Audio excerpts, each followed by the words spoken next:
All right, everybody. Hello, and welcome back to yet another edition of the RnRGzrs Show. Thanks again for stopping by. As always, if you can, give us a subscribe, like some videos, dig some of the content, make some comments if you would. And, we really appreciate that. It'd be very cool. So at the same time, I got a buddy here. He flew in, flew in from Miami Beach, BOAC. He didn't get to work on time. Nody, my co-host, Doc Vox. How's it going, Docs? I'm doing all right. Doing all right. You remember BAOC? Is that? I don't even think it's still going. BAOC. You got me on that one, man. That's the lyric on that song. British Overseas Airways Corporation, BOAC. Yeah, flew in from Miami Beach, BOAC. So how you doing, man? Okay, yeah. Okay, got you.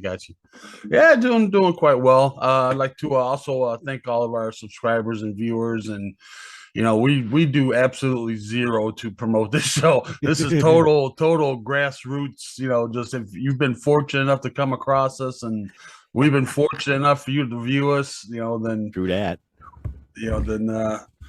thanks for being here. So this is number 47. Been coming up on a year. We've been doing these every week, so we'll keep working hard for you and bringing you the rock and roll news for the week, and little dash of our opinion thrown in there. But it's all good fun. So hell yeah. Let's roll right in. We got nothing but news. This episode is just excitement to and fro, my man. So let's start right out of the gate here. To and fro, and you hardly ever go fro. You go to sometimes.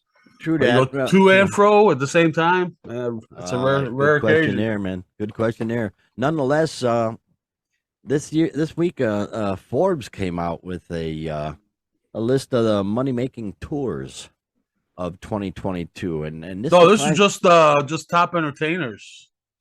They made more money, which would be touring for the most part, and whatever else they have. But I was totally surprised at the two that made more money than anybody else: Genesis and Sting. Sting, I haven't heard from Sting in ages. Do you have any idea what he was doing? Or? Yeah, this was top 10 celebrities / entertainers. There's only a few really from the rock world, but yeah, they were topping the list. Like number 3 is Tyler Perry. Go down a little bit. Trey Parker and Matt Stone, the South Park guys. But musically, number though, 4. But musically was really? Genesis and Sting topped the list. To me, that's mostly due to selling their catalogs. Okay. Looking at we've talked about that. Did Sting sell his? Yeah, Genesis. Genesis, I guess for the year, I guess the number was 230 million. They had recently sold their catalog to Concord for 300 million, and that includes solo income. That 230 included that deal. However, that got divided up. I'm sure it's so much per year. Solo stuff from all the guys. So I don't know. That one kind of seems like it's a band of guys. It's not like highest celebrity. Whereas Sting is a one solo guy. That's amazing. Sting was 210 million. Sold his publishing to Universal. That was his solo stuff and any rights he had to the Police stuff. So publishing, the key word again. Those numbers they're not sustainable. You won't see those guys on there year after year. But nice to have a big bad year. So, but speaking of publishing, there's an article here with Bret Michaels talking about Poison, how that was when they were struggling, they didn't have any money. Yeah, they were offered minor sums for their publishing rights. Right, I bet. They said that. Let me see. He quotes, "One of the biggest blessings that came from that is we held all of our publishing. I didn't know that was the gem. We had been offered these really small offers, and we were like, we're already poor. Let's just stay here and just hold on to controlling our career." And I go back to this now. That ended up being the biggest gem for Poison is we kept all the publishing and just did an administration deal, sir. So, they've got some big hits that are going to bring them. Oh, absolutely. Yeah. Big money eventually.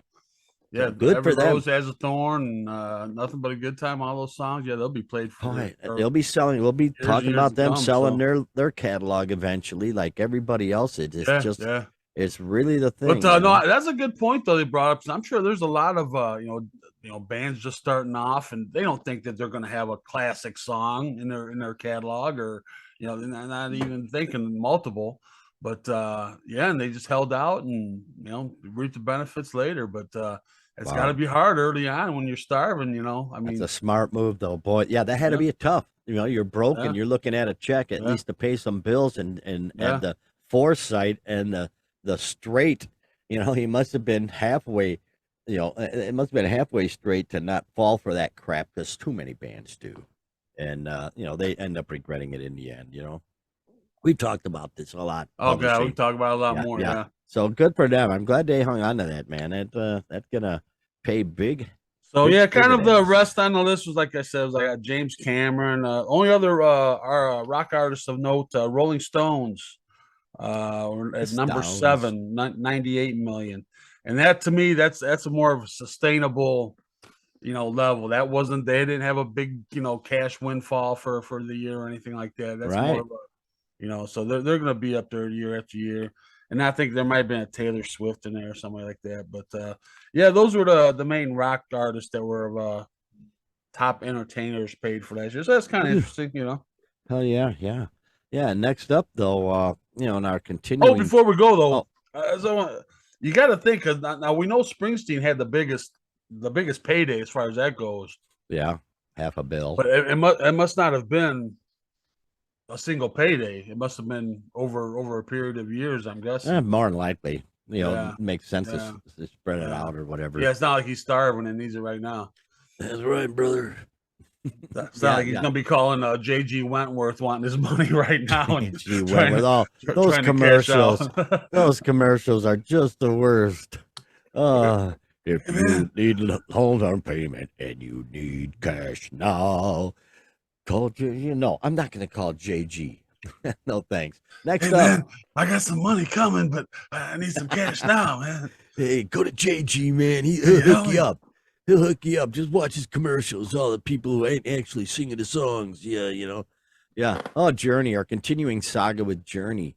And it turns out that this whole freaking feud might have started in the People's House, right behind me there. The White House, the House of the Whites. Whoa, watch out there. Racist. No, it's the White House. And apparently, the incident took place July 27th, and back in 2017. I don't know. Maybe that may have been the whole start of it. Jeez. Oh, here we go. Well, yeah, at the time, Jonathan Cain, his wife, what's her name, Paula White Cain, was the spiritual advisor to Right. President Trump, as we learned a few episodes back. So they were invited as a band, Journey to the White House. So Jonathan Cain and Arnel Pineda and Ross Valerie was still part of the band at the time, and they went. And Neil Schon was all up in arms. He was kind of like, we said long ago we were never going to use the Journey name to endorse anybody politically or religiously or anything like that. And they didn't see it as an endorsement. They just saw it as accepting an invitation. And Well, they snapped but a picture with President Trump yeah, too, in so the that Oval probably Office, set yeah, off. exactly, You yeah. know how that goes when you mention that name, man. Yeah, Some people just totally go that's as good as an nuts. endorsement. Yep, that's as good as an endorsement. Insane. So So yeah, that kind of got all the bad blood brewing, and who knows, there may have been some tensions going on, even before then. yeah, that probably brought everything to the But fore, that though. seemed to be So the fuse, I guess, that lit the yeah, because he, fuse. he So. considered the visit, it's a historic opportunity and not an endorsement of the president. But if you're invited to the White House, for crying out loud, if you don't go, that just shows that you're oh no, the wrong guy's in there. I don't want to go see the people's house. No, because the wrong guy's in there. Bull, you go. Jesus, for these people. There's so much hatred towards that ex-president. It is what it is, but geez, Yeah, some people are yeah. just off their mind. That's the problem when you have somebody with an open mouth in the Well, presidency. and now it's infected the rock and roll world. I mean, something just as I don't know. That doesn't seem seems fairly benign to me to be able to just Yeah, but Sean he really went nuts. I will remain strong and consistent with the belief we've always shared and agreed upon. Journey should never be used and exploited by anyone, especially band members, for politics or any one religion. I've been here since '72, and this has always been our belief. This intent to exploit the brand and use of the name. No, you got invited to the White House, you go. You be magnanimous. You shake hands, Trump's you in there, take a though. picture. Yeah, I know, and then you leave, and you say to your kids, "Yes, I've been to the White House. I shook the hand of it." No, no, no. Oh, it was that horrible president. These people, they just can't get away from it. So there you go. So that's where it all started, and they've given us an awful lot of material, and I'm sure it's nowhere near done. We heard from Arnell last week. Nothing new though. We haven't heard anything. It's just been a whole week. Holy cow! Wow. They've been on the road and everything. So what's going on here? I'm sure being on the road though, you got to think they're going to try to keep that stuff to a minimum. Nobody's going to want to stir that stuff up, having to look a guy in the eye, the next day. But I don't know. You wouldn't think, but you never. Yeah. Well, yeah. It's a business. Like I say, like I've said before, we in our working careers, we've had to work with real jerk offs. So, but we've dealt with it, to bring home the paycheck, pay the bills. So I'm sure that's what they're doing there. Just hopefully, geez, you guys, you're too old to be doing this crap. It's too old. They're just too damn old, for Christ. They're as old as me, for crying out loud. It's not older. And really, well, if it comes down to something, I mean, it's a political, climate has been so divisive. I mean, here now it comes down to that's the root of it. Jeez, unbelievable. Nonetheless, it's ridiculous. Let's move on. We mentioned deaths. We just mentioned there they are, the Stones. They're looking good. Yeah, the Rolling Stones. Yeah, the Rolling Stones. I got the article here where they announced their tour, and gosh, I can't. I'm still stunned that they're even going to go out. They're in their 80s, for crying out loud. They announced the big tour and everything, and then and sadly they turned right around and basically they canceled the announcement of the tour. Yeah, I think it kind of snuck out a little prematurely there. I think it kind of leaked out, and then they were kind of like, "Hey, hold on a minute." Yeah, from what I understand, they got 12 in the U.S. and 2 in Canada, and they were expected to announce it last Friday, but now they're saying it may be rescheduled for the fall. So I'm guessing they, planned on some summer dates, and maybe they got pushed it back a couple months. You think they'd want to get it in as soon as possible, but yeah, for whatever reason. My gosh. But why? I mean, Keith's ageless. He's just, it doesn't matter. He's got all the time in the world, man. Yeah. Oh God! Somebody ragged on him.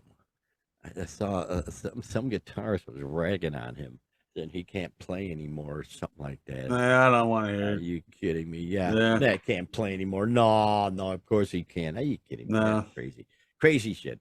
But somebody just trying to get their name out there. But so it hasn't been officially announced. It's been kind of unofficially announced, I suppose. But there is a Stones tour coming, man. So God bless them, man. Oh, that is. Can't imagine what the dynamic pricing model will do to those tickets, but I suppose we'll find out. Oh boy, here's an interesting story. I'm sort of digging this one. Richie Sambora, he's in the news lately, and it looks like negotiations are underway to get back together and get out there and do something with Bon Jovi. So we'll see. He says we're talking about it, and I don't think there's any reason not to at this point. At this point, Richie Sambora considers it basically an obligation to the fans, who made them what they are. They should get back out there again. But here we go. Here's my concern, and Sambora touched upon it too. He says, Sambora also briefly touched on John Bon Jovi's alleged vocal issues. They're not alleged, folks, which were a point of discussion among fans and critics during the band's 2022 tour. John was having a hard time with his voice a little bit there, and he needed to take a little bit of a breather. I don't know when John's going to get his voice together and when the Bon Jovi reunion will happen, but we have to get out there and do it for the fans, really. I feel a second obligation. Yeah, so see, they're going to end up getting out there. You know, detune your guitars if you must a little bit, just so he doesn't have to really, you know. Yeah, Really, had to strain too much. Yeah, strain too much.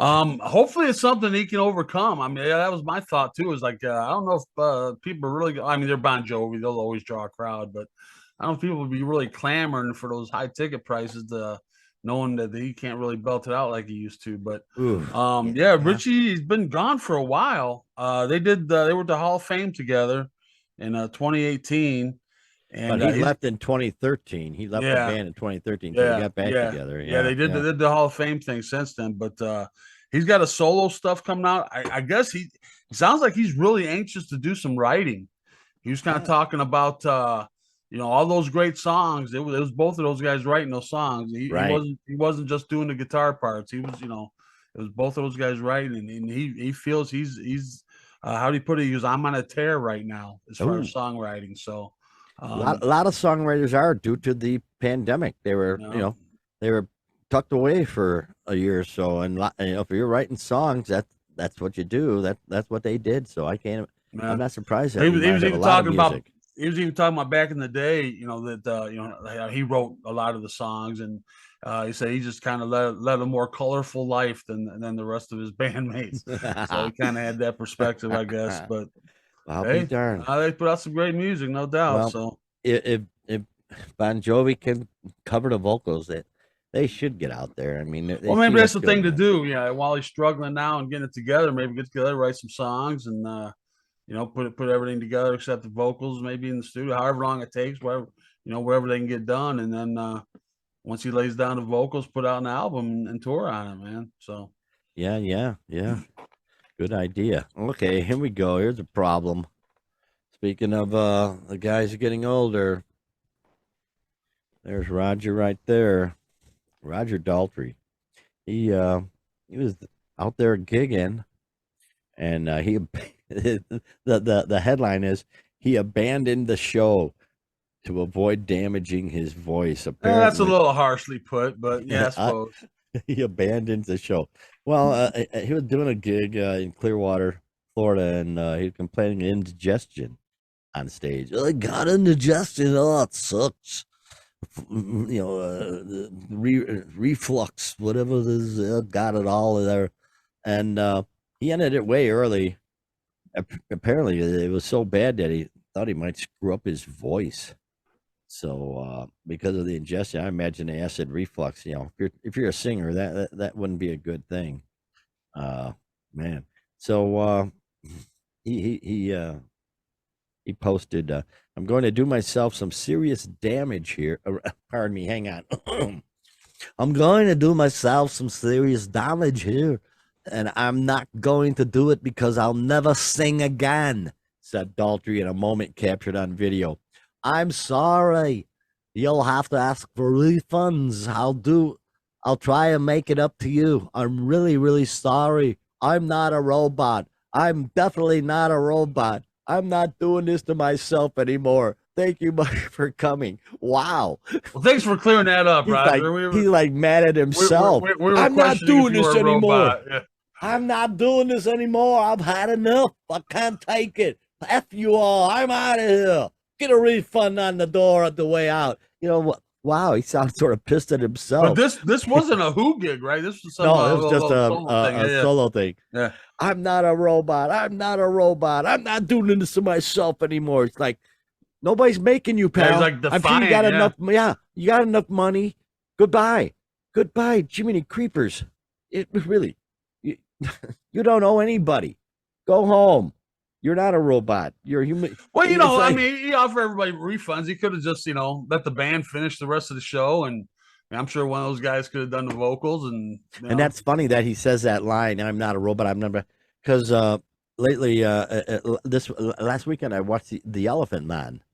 I am not an animal. I'm a human being. I thought about that when Daltrey, Red Daltrey said he's like up there, Mr. Animal, Mr. Elephant Man up on stage there. I'm not an animal. I'm not a robot. Damn it. Really, he's so pissed he's doing this. Then don't do it, pal. I'm not doing this to myself anymore. That's a hell of a quote. that's really pissed off there, then don't do it. Tell the promoters to kiss your ass, retire it with grace, because it seems like a lot of people aren't they've had retiring more with grace anymore. No, they've had more. The Who's had more farewell gigs than anybody, I think, man. But and they got more coming. They got some shows in July, and then some in December they got lined up even. So yeah, they got no plans on quitting anytime soon. Well, okay, Roger. Then quit your freaking complaining. Get some. Really, God, I'm not doing this to myself anymore. Well, that sort of says it right there. That to me, that says, well, then what? Who's forcing you, pal? Yeah. What? You having trouble paying the electric bill over there in England? Huh? Yeah. Take a few Tums or something there and get on with it. oh, this is great. I love this one. Oh, I love this picture too. Look at there.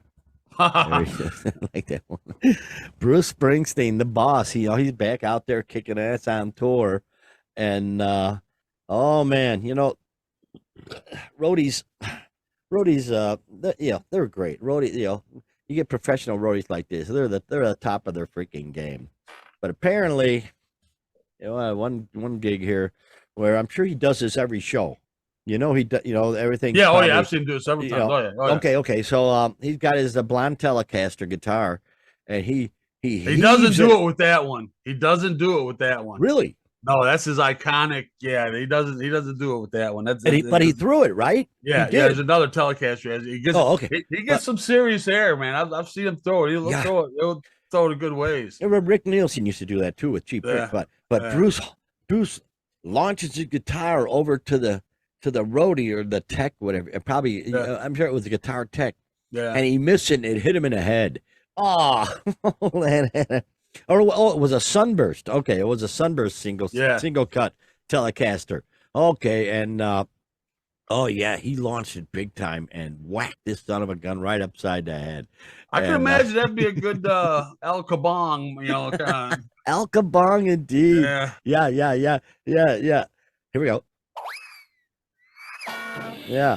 El Kabong. Boom, right on the head. So, geez.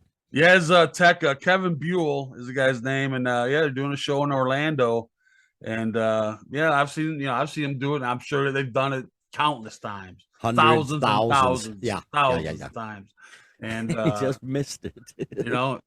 Just a matter of time. I mean, you think about the lights and everything. You figure the odds are there's going to be averages. The law of averages. You're going to miss eventually. Yeah, and he didn't miss, but wow. Bummer, man. But Bruce went over and checked him out, and he went over on the mic. Hey, we got a man down. He's kind of made something up. But... Yeah, hit him right in the head. He went, checked it out, and it's Kevin Buell. And he'd done that at countless occasions. So it's no big deal. I'm sure he shook it off. They're roadies, for crying out loud. They probably did another one later in the show. They're invincible, man. Yeah, they're invincible. They're roadies, for crying out loud. Nothing but respect for roadies, man. Them guys, they bust ass, including Arnell, who roadies for Journey too. And not only sings for him, but he roadies for him. I really appreciate that. Oh, speaking of keeping up with the boss here, though, we were whining and bitching about his $5,000 tickets and whatnot, but he's got one concert. Did he do it already, or? No, it's coming up. Where he charged $5 a ticket.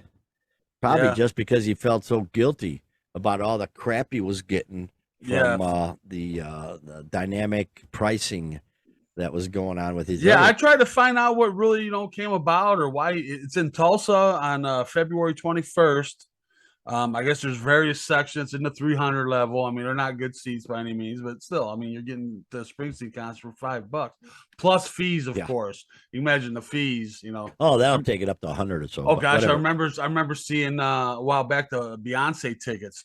Just the fees alone, over $500. Oh, get out of here! Yeah. Get out of town. So who knows what the fees? Get the hell out of town. What fees going to be associated with that? But man, that's crazy.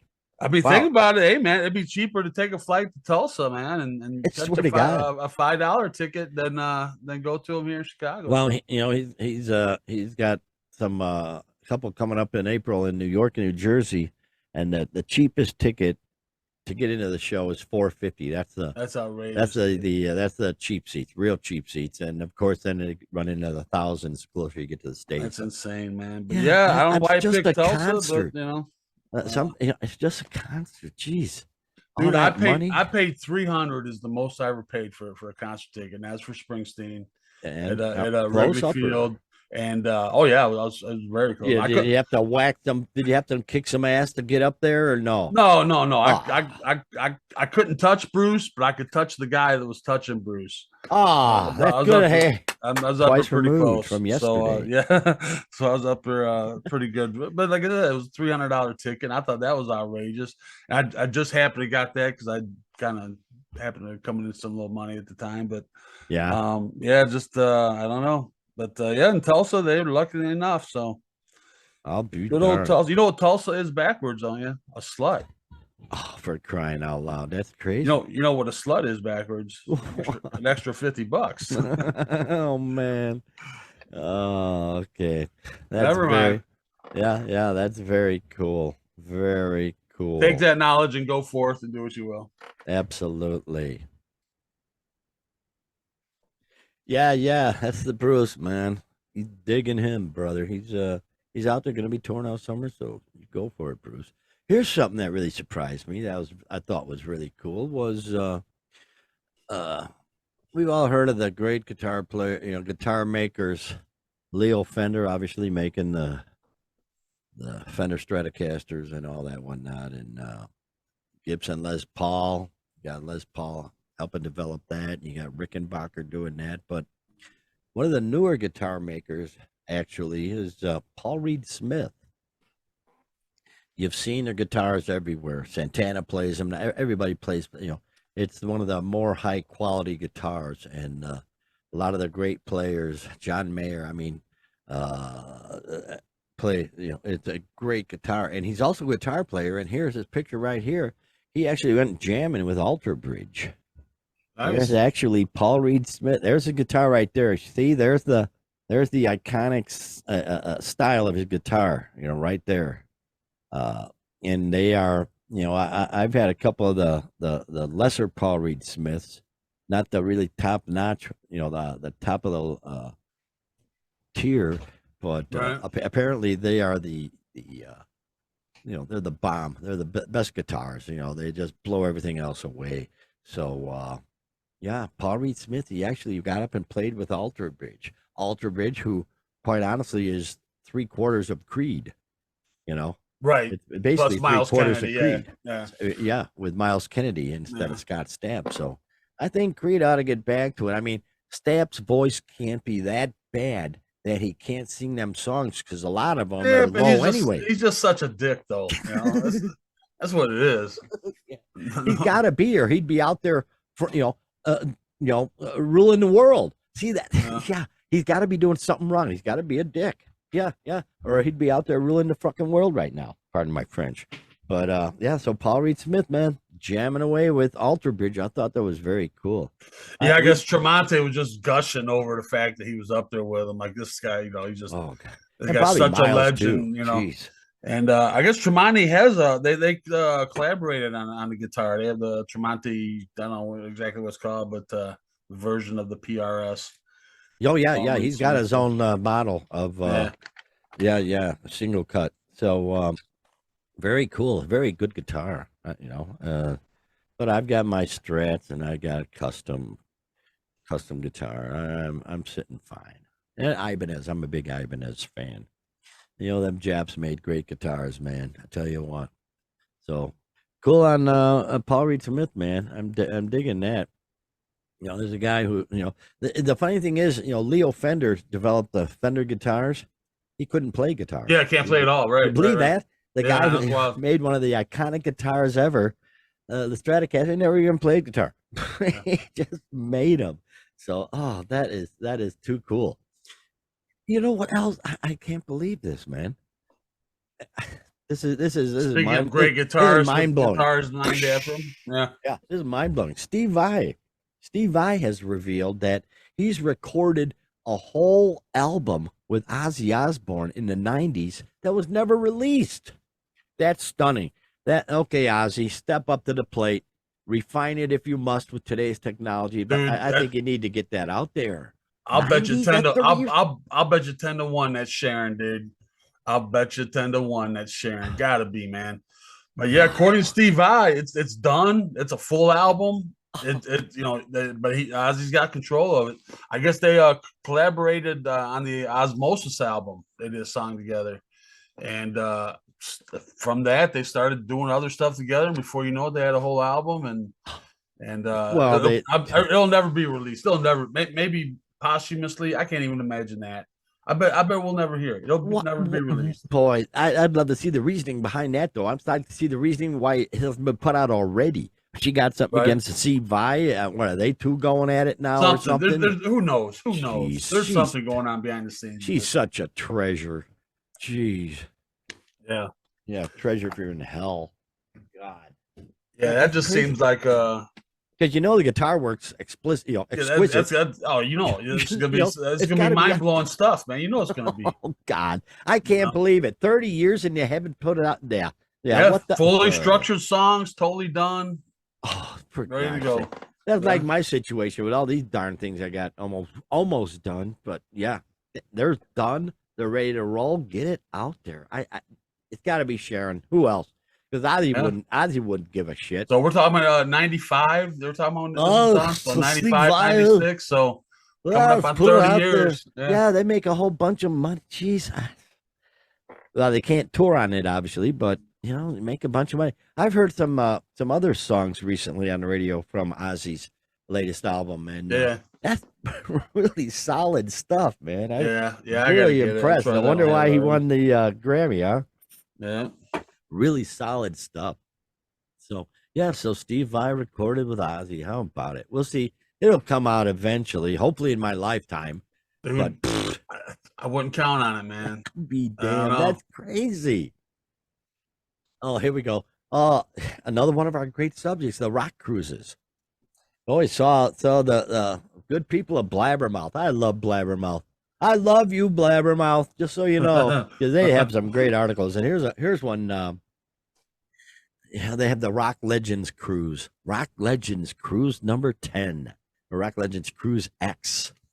And Lou Graham. I think they're using that term "Rock Legends" pretty loosely on some of them too, but that's okay. Yeah. Well, if I was a music, if I was Lou Graham, I'd probably do it just for the if it's a free tour. I'd do it just for the cruise. Well, Lou Graham could probably qualify, but nonetheless, I'd do it just to, if I was in his situation, I'd do it just to take the wife on a cruise. Yeah, I got to do a concert or whatever, but yeah, we're going on a cruise, whatever. But he went on a cruise. He went on the Rock Legends cruise, and I've seen some video of his performances, and it's pretty brutal, man. Yeah, pretty brutal.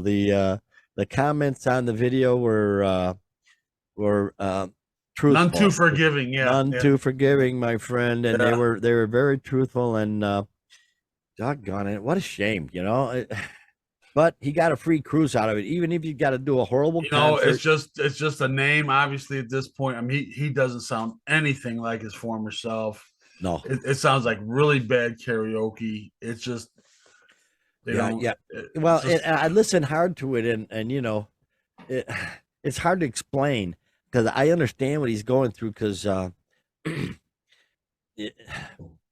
I was in a band, and I did a lot of singing, and sometimes you get a bad throat, but you still have to sing. So you try and get the notes right, but they don't want to go right. But you're still trying, but your throat's screwed up. That's how Lou Graham was singing. You could tell that he was just struggling to hit that note because his throat, it just didn't want to follow him. Yeah. So it was rough, but we're gonna see a lot of that, and it is what it is. Lou Graham, he seems kind of bitter. He's made comments about his replacement, a guy named Kelly Hansen's doing the vocals and throwing around. Yeah. He talks about how much he's just mimicking him, and even his ad libs, and I don't know. It just kind of sounds like sour grapes a little bit, but He did sound pretty rough, but Yeah, I he always did. thought Lou Graham, that would be like a good name for a drug dealer. Lou Graham. Lou Graham. How much do you need? How many grams do you need? Yeah, Oh, I'm jeez. Lou Graham. So yeah, and we've talked about it. We talked about the cruises, how it's basically. But you know Let's what? be, At what? least he was doing it live, and at least he Oh wasn't yeah, lip syncing. right. Yeah, yeah. You got to Yeah. give him that. I'd play with him. If he needed guitars, I'd play with him. I'd have time of my life. But Yeah, no doubt. and like I say, they're getting a free cruise out of it. What the Right. hell? I'd do it for not, because it ain't going to Exactly. cost you. Cruise, God Yeah. almighty. But, oh, Lou. We'll be seeing a lot of that, though. We'll be seeing, these rock cruises. We'll be seeing a lot of and that's, you got to basically call them has-beens. Yeah, I hate to say that, but they basically are, They were well past their prime and past their prime, but I'm sure it's still a good time for the people who really enjoy the bands, who really enjoy the genres, because they have progressive cruises and country cruises and all sorts of cruises. So it is what it is. Okay, here's a jerk. I don't know who this guy is. Jeff Young. Who's he Jeff was Young? he was a guitarist with Megadeth back in the day. I don't know if he was original, he's but pushing it, man. he was with them early on. Yeah, he's pushing it, brother. Because there's our buddy Dave right there, looking killer. Oops, drop margarita. There he is, right there. Yeah. Jeff Young says Dave Mustaine can't play or sing some of the early Megadeth material anymore. That doesn't matter in my book. Of course, and you know can. why he's saying that? 50 Because years that's what older. his. You know why he's saying that? Because that's the stuff his band's performing. So him and Dave is he out there with? Is he out there with the bass? Yeah. No. Yeah. Him and Dave Ellefson, Right. the I don't know what you want to call him, the exiled bass player. Disgraced. Yeah, Yes, disgraced there you bass go. Good player. word. Yeah, he's they put together a band called Kings of Thrash. And they were Yes. just around here. They were at the Forge in Joliet. Okay. All right.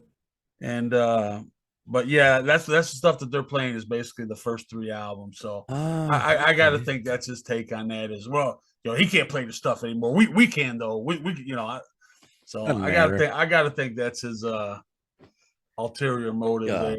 We saw Dave last summer, and he was at the top of his game, man. The guy, yeah, that's what I loved about him. His voice wasn't the same, no doubt. But you know what? 30 years later, 40 years later, what do you expect? He did fine. He came out embarrass and himself. Ass. Yeah. Oh no.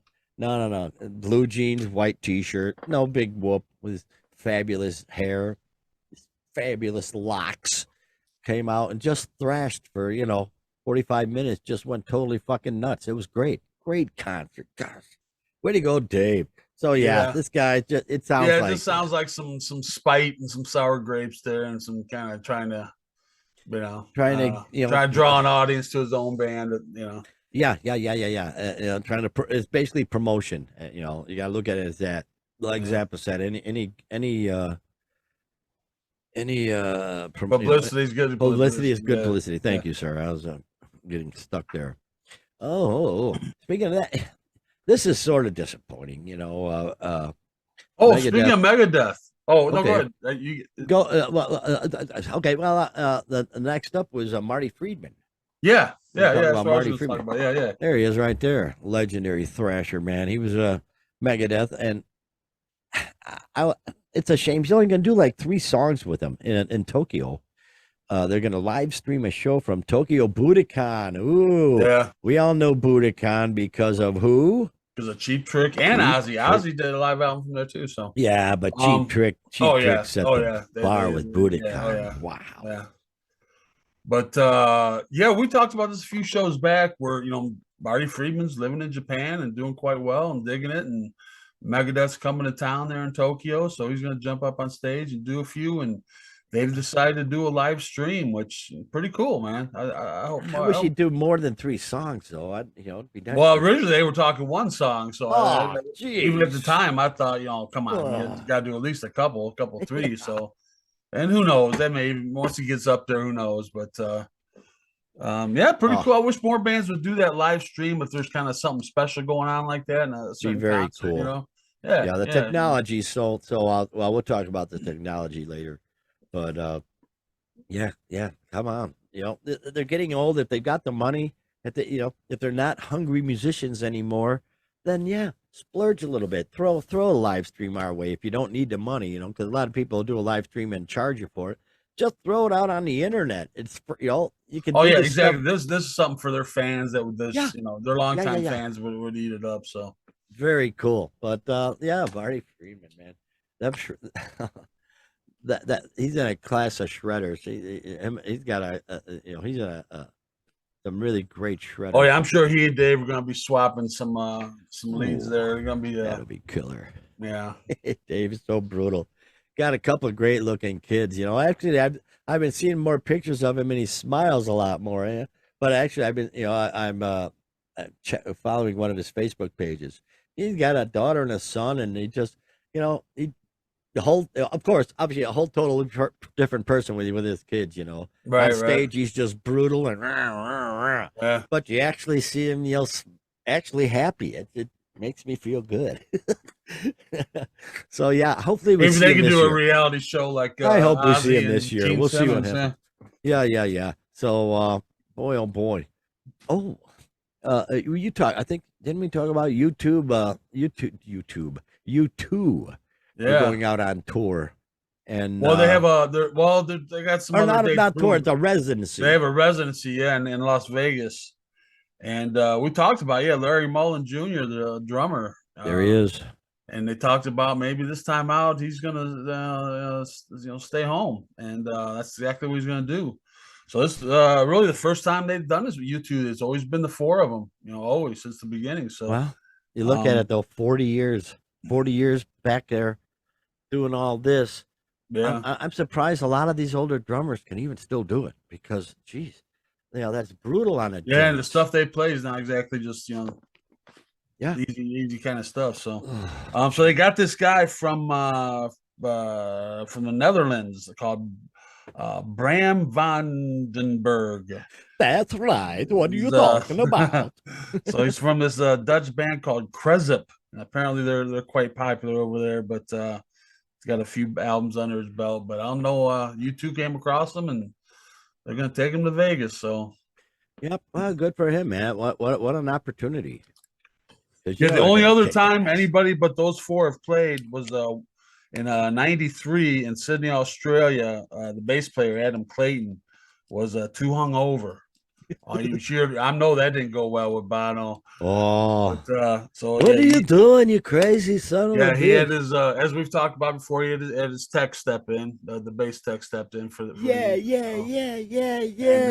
but he got sober after that. So that was the one and only time that somebody other than those four guys have played. I'll be darned. But yeah, well, age catches up though. 40 years of banging the drums. And you know me, if I'm Larry Mullen Jr. and I'm in U2, and you got a guy named Bono, and you got a guy named I'd want a nickname. Come on, my name's Larry. Edge, come Bono. on, his name's Larry. Yeah. Come on, man. Skins. Of all the people, a guy named Larry should get a nickname. Yeah. Call me Skins.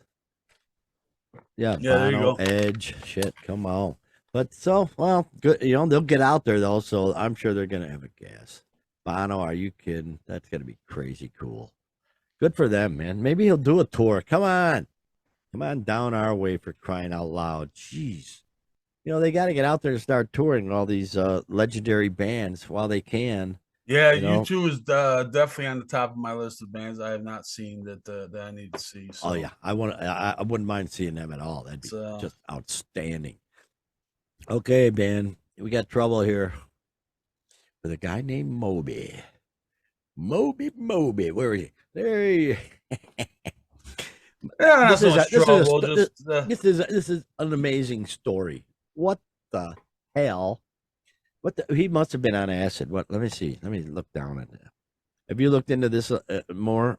Why would he want to put let's get the headline. Well, apparently on a couple of occasions. One, there was they were kind of partying, and Moby, and they talked about putting a band together. Moby, Tommy Lee, Dimebag Darrell, and Vinny. You got two drummers. Not sure how this is gonna work out. And they were gonna put a metal band together. With York too. And no, that was a separate project. he Another talked, metal band. Yeah, he had talked. Well, to the her headline here is Moby tried to start metal bands with Bjork, Tommy Lee, and Dimebag Darrell. Different bands. Yeah, he had different to be occasions, stoned. so. Let me see. He had to be wasted. Yeah. Well, they're drinking together, which I don't know. I don't think you're sitting partying as Tommy Lee, Dimebag Darrell, Vinnie Paul, and Moby. You know, Yeah, alcohol fueled right here. It says I knew it. Who doesn't belong in that mix? You know, but yeah, they talked about they were gonna put a band together, and the name was gonna be the Sober Fucks. The Sober Fucks was gonna be the name of the band. So apparently that didn't come through. It says I've been sober for a while now, but this was a late night alcohol fueled idea between Banteras guitarist Dimebag Darrell, drummer Vinnie Paul, Tommy Lee, and I. And he continues, I regret not starting this chaotic metal band with them, which would have sounded like a cross between Pantera and my old punk group Flipper. Okay, stop right there. Right there. I'm calling bullshit. Oh, okay. Yeah, it's on Moby. No. Moby has done this before. Moby has said that. Here, I got Flipper for you right there. Wow. San Francisco punk band Flipper. Holy Moby has shit. claimed before that he's been in that band, and those guys have no, he has not ever been in our band. He has not been in Flipper. And he's talking about it again. Now I don't know. Maybe the guys are just embarrassed to say, yeah, Moby was in our band at one point. I don't know. Maybe that's not very punk to have Moby in your band, but I don't know. I don't know. I don't know. I wish I knew for sure. I've never seen anything, and nothing's been released with him on it. Nothing. He's not in any pictures or anything. So I don't know. I know back in those early hardcore punk days, them shows, you just hand the mic to somebody in the crowd sometimes. So maybe he sang one time and said, hey, I was in Flipper. I don't know, but I'm calling bullshit on that. But. Okay. Well, and then he says, he goes on, in the early 90s, I was having brunch with Bjork and said, we should start a heavy metal band together, Moby recalled. She was very polite, but she had no idea what the hell I was talking about. Well, at least she's got some sense. Right. But really, we haven't heard squat from him either. Because he had his moment there. He had his 15 minutes. There's the CD, his big CD. Look at this. Moby play. God. And what's significant about this album? This is the first album, and perhaps the only album, but it's definitely the first album where every song on the album has been licensed out. Every single track on the album, and there's a bunch of them. I can't even count. They don't have a number, but it looks like close to 20. And every one has been licensed out for use for something. Wow. So, make some money. Apparently Moby's, I hope he kept his publishing. I don't know, but hope he kept his publishing. I have no doubt. Oh, yeah. You're right. Yeah, he's got his publishing. Yeah. Well, good for him. After that, he's kind of faded from you see him pop up on talk show stuff once in a while and everything. But he's sort of. And I've seen him talk about where you say Motley Crue Shot at the Devil's like one of his favorite albums. And it's kind of surprising. So, yeah, he seems like he's wanted to get his toes in the heavy metal world for a little while. But I don't think anybody wants to be in a metal band with Moby, quite honestly. Yeah, I can't see that happening. Least of all, Bjork. Yeah, Bjork. You know what else too? Before we go too much further, I don't know if you saw this. Our buddy D. Snyder. D. Good old D. Remember a while back he made the comments how Robert Plant and Ronnie James Dio aren't very good frontmen. They're great vocalists. And we talked about it. We talked about it at length. So he's still on that. So he's having kind of, I guess, Twitter wars with fans or whatever about this. So he puts it, oh God, how did he do it? I should have brought up the article, but he's saying, Robert Plant's a great vocalist and everything, but I can do something he can't. I can engage an audience. That's what he's talking about. That was his definition of a frontman is being able to engage the audience. And that's fair enough. I'll go with that. Well, I found an article here where D. Snyder says Alice Cooper and Michael Jackson are not really frontmen. This guy's out of his mind. Because they're solo artists. Is that the angle he's taking? Well, let's dig a little deeper. When you talk about Ronnie James Dio, he says, when I said they weren't great frontmen, everybody said, here's D shooting his mouth off again. But I'm not just shooting my mouth off. I've actually taken a lot of time to think about and consider it. I didn't just make an arbitrary statement. I've thought about it. I've got on my computer and I've studied and researched it. I'm actually the journalist's worst nightmare, because if people want to focus on the things I say, they need to know that I'll back them up. But anyway, I said this, and then on social media, someone said, okay, so what's the difference between you and them? So I'll tell you the difference now. Ronnie James Dio, for example, was a great singer, but he was not a performer, at least not in the sense of not a frontman. But me, I'm a frontman who is almost like a vaudeville performer. Now, a frontman doesn't have to sing well, but needs to be a guy who can engage the audience and entertain the people who stand there. David Lee Roth. A frontman that can wow the crowd with their incredible voice, yeah, but that's entertaining on a different level, but it's not the same as a full-scale performance. I can see what he's talking about. I really can. Yeah, I can see the difference. Absolutely. I understand it. Absolutely. I'm not saying I'm Robert Plant, nor am I saying I'm even in his league. Having said that, I do something at a level that he doesn't do. Yeah. And that is I engage the crowd. Yeah, I'm able to establish a level of audience participation that makes the entire arena feel like they are in the front row. Robert Plant doesn't do that, but I do. He's an incredible singer, but showmanship, that's what I do well. But I said this, and people were like, how dare you? Well, guess what? I fucking dare. As for Ronnie James Dio, I knew him well. We toured together. He would look at me on stage, and after the show, he'd go, dude, you're crazy. You're effing insane. You're all over the stage. And I said back to Ronnie, well, you're the greatest effing metal singer full time. I can't do what you do, but I can hold an audience in the palm of my hands. And, that makes total, I can see this point where a guy can sing with a great voice, but he'll just stand there like Leonard Skinner's singer. He wouldn't move an inch from the mic stand. Yeah. And then you got guys like David Lee Roth who are just the center of attention and flips and nuts and going crazy. So I could see Dee's point about you get the rare combination like a Freddie Mercury, you get that's a rare combination of both. But I absolutely see when he brings up Alice Cooper is both a front man and an entertainer. He's on a league all his own. I wonder if he's not taking the angle that it's not a band, although it used to be the Alice Cooper band. Now now he's a solo artist where he's not a front man. He's the focus of attention anyway, because he's solo. He makes valid points. I've seen videos of Dio in his prime, and he's not running all across the stage, but he'll stand there and do a pose and just go. Yeah, well, I saw him just a lot of arm gestures, kind of a lot of sweeping gestures. Holy dive. Yeah. So I can see his point. I'm gonna fault him on that. He makes valid points in that respect. So it is what it is.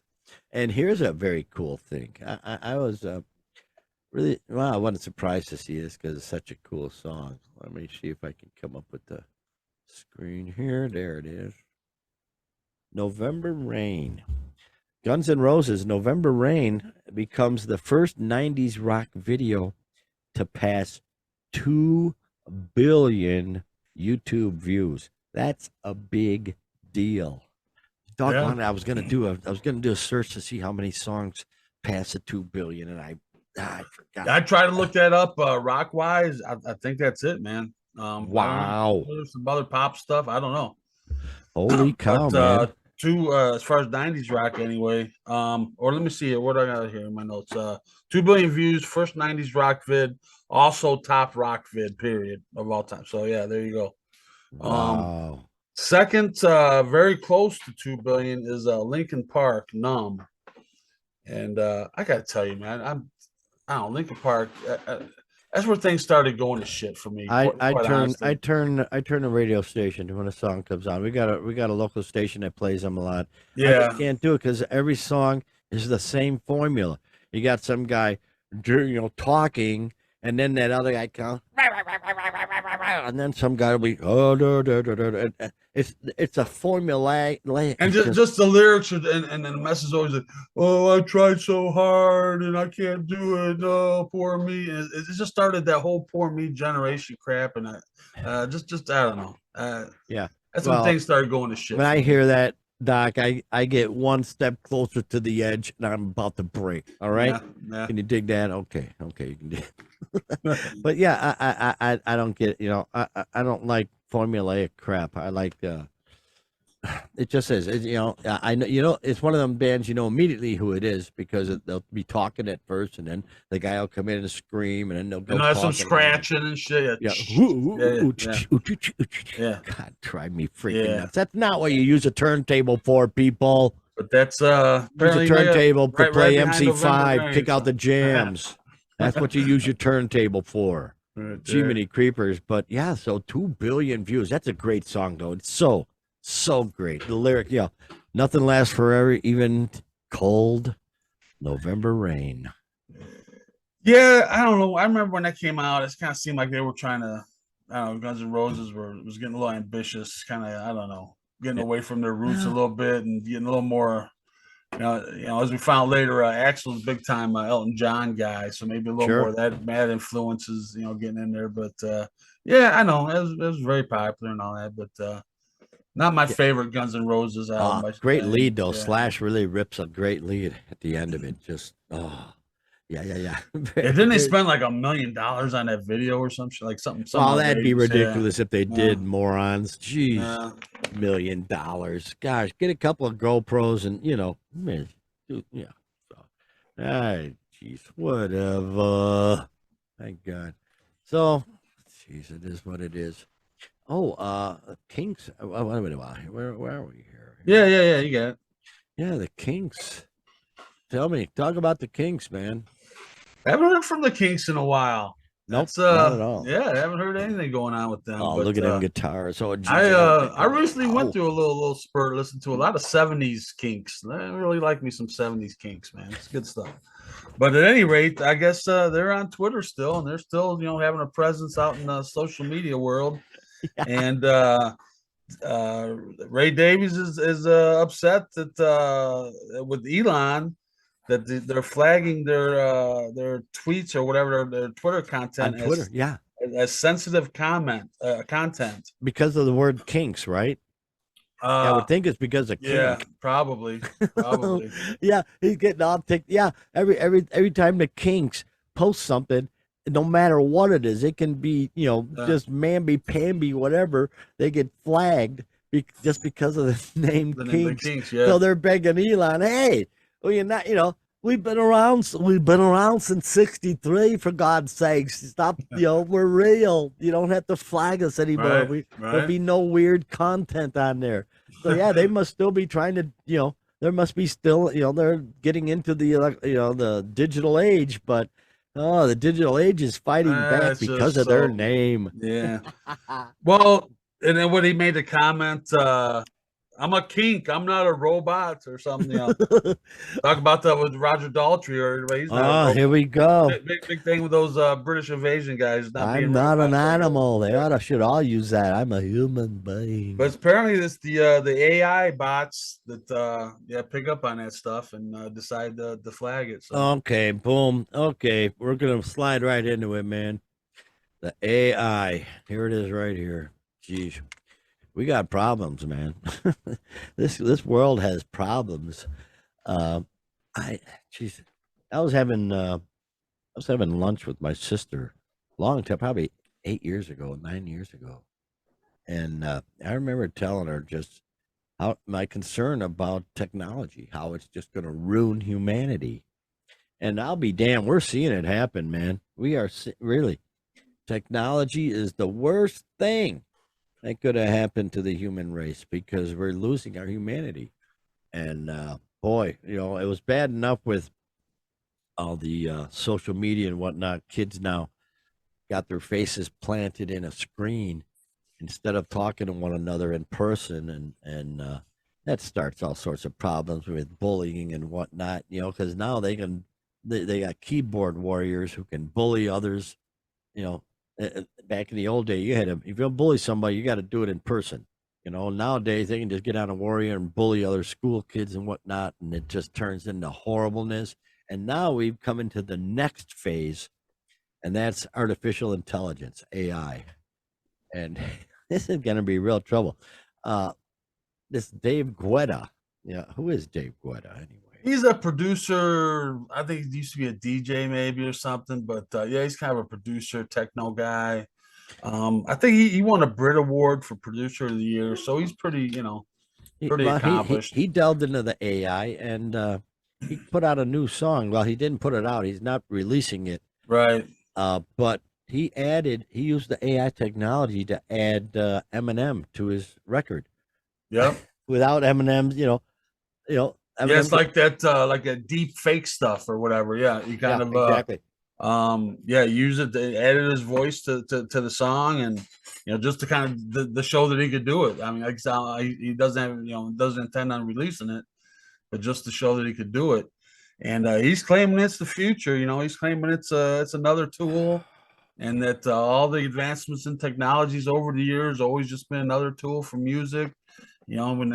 Starting when the guitar went electric, and with bass synthesizers and drum machines, and he's got a point there, but this is taking it to a point where, and he's right, it's going to be used, and yes, it is. I'm going to use it. Actually, I told you many times how I have trouble coming up with lyrics. Yeah, use AI. I swear to God, I'm going to go onto an AI, and I'm going to have them put some lyrics together for me. But see what you can get. Yeah.